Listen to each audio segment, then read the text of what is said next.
Hi everyone, welcome back to our channel. So today in this tutorial I'm going to quickly show you how to fix Discord not opening on your iPhone.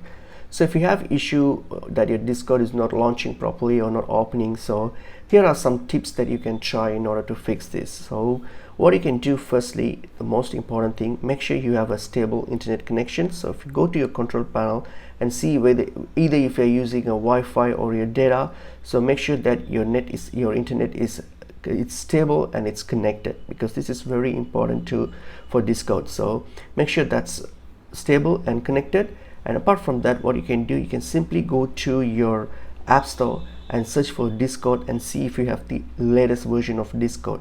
So if you have the latest version, then that should be fine, or else if there's an update, then just update your Discord app. So once updated, so try and see if that works.